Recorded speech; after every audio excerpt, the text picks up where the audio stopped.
I'm sick. So let's talk about healthcare.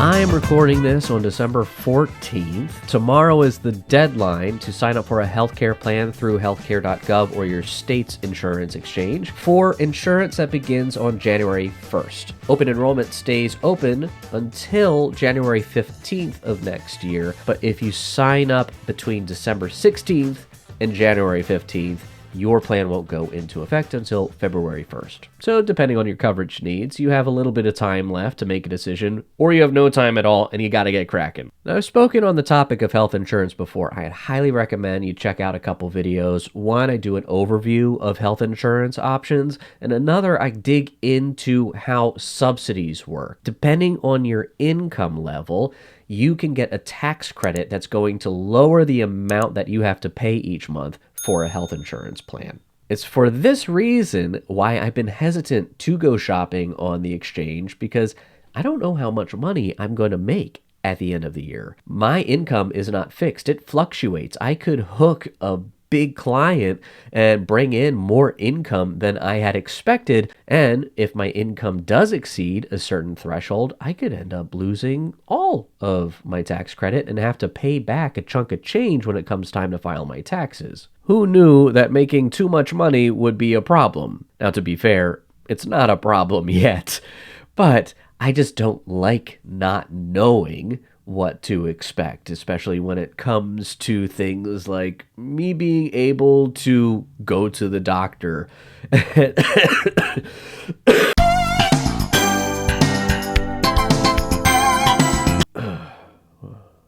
What was I?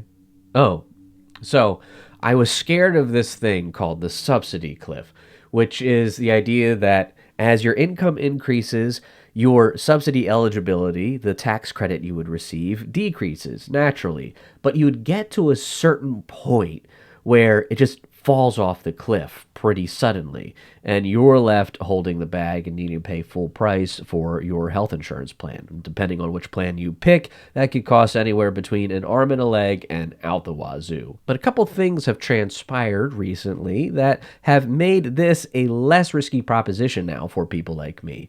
One, there was a stimulus package passed a while ago called the American Rescue Plan, and in short, that made more tax credits available for more people. So the subsidy cliff has been tapered off into a more gradual subsidy off-ramp. Now, for a while, it looked like this subsidy expansion was going to expire at the end of this year, but this summer, Congress approved extending it through the end of 2025. So we have at least 3 more years of lower healthcare costs we can take advantage of. The second thing that happened is I learned a lot about how to control my taxable income. So even if my business ends up raking in a lot more cash than I expected, I can put that money into things like pre-tax retirement contributions, HSAs, or find other deductions that are going to lower the amount of money that shows up on my personal tax return.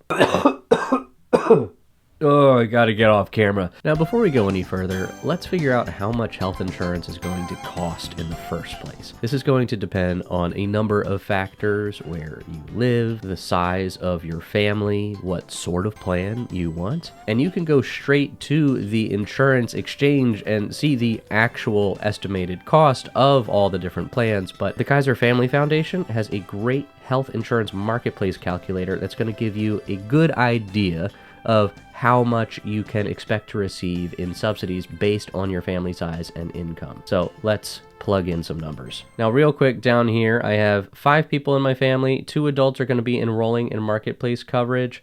We don't smoke.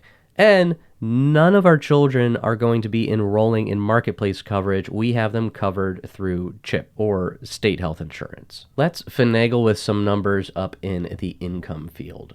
I would be more than happy to live off of $80,000 a year. Let's calculate how much help we could expect to receive. Estimated financial help, $501 in premium tax credits. The cost for a silver plan, that is the mid-tier health insurance plan options, on average will cost $257. So that's not too bad. That is pretty doable. Let's bring this over to the whiteboard. So for my particular situation, my location, my family size, if I make $80,000 a year, I'd have to pay approximately $250 a month in health insurance premiums. Now, if you play around with a calculator, you'll find that right around the $119,000 to $120,000 range, you're going to lose all financial assistance and you're going to have to pay the full insurance bill, around $750 a month. Now, on the other side, if I make less than $80K, I have to pay less for health insurance. But for the purpose of this exercise, let's use $80K as our target. Now, two power tools you can employ to control your taxable income is an S-Corp election and a solo 401k.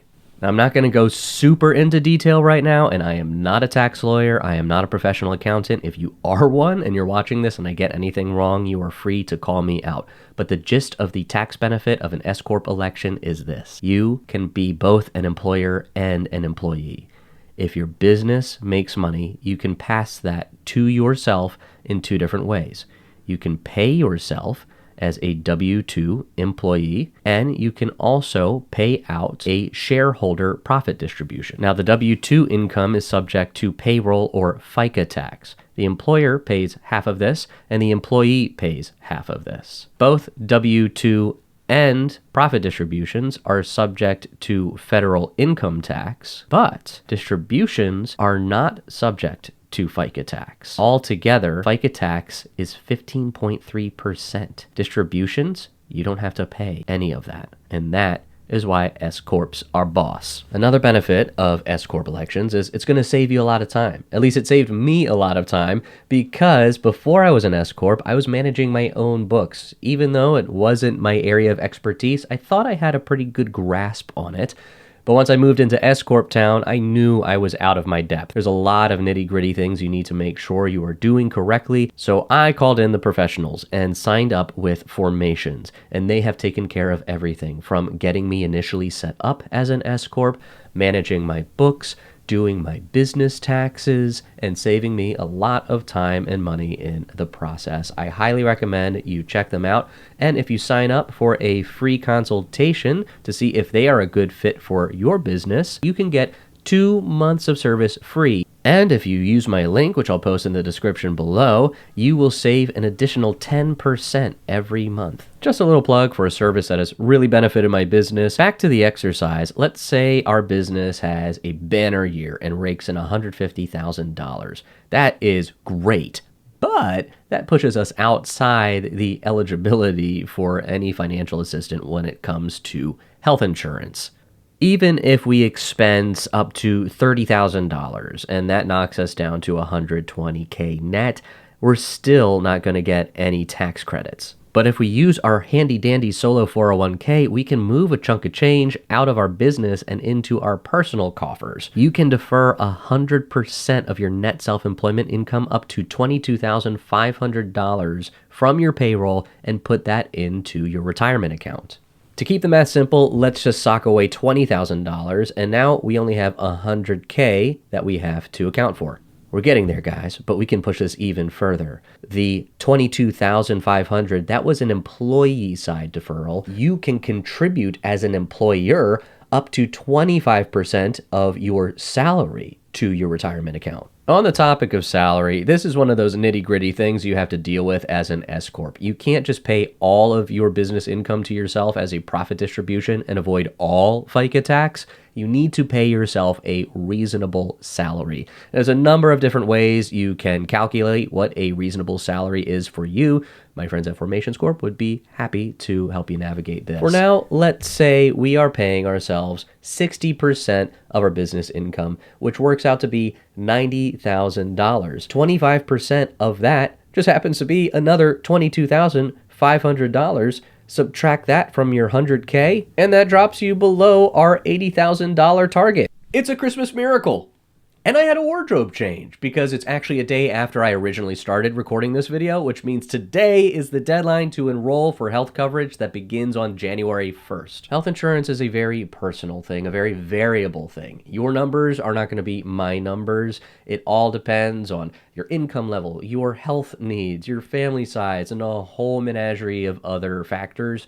So Do your own research, do your own math. You can consult professional help to find a health plan that fits your situation. I just wanted to demonstrate real quick that if you are self-employed and your income is all over the place, you don't need to be scared. You don't need to freak out. There are ways to control how much is going to show up on your tax return so you don't get slapped with a massive tax bill at the end of the year. And I was just using two different tools independently of each other. You can take the standard deduction, or if you're making charitable contributions, there's a number of other ways that you can lower your adjusted gross income. That's what the IRS looks at when they calculate your eligibility for premium tax credits. So again, I'm not a tax expert. I recommend talking to a real one so you can figure out the exact right moves for you. But I hope this was helpful, that it shined a little light and demystified this cloudy, complicated thing, and point you in the right direction to get some more information on how you can get covered, stay safe, and stay healthy in the new year. Thanks for watching. I'll see you in the next one.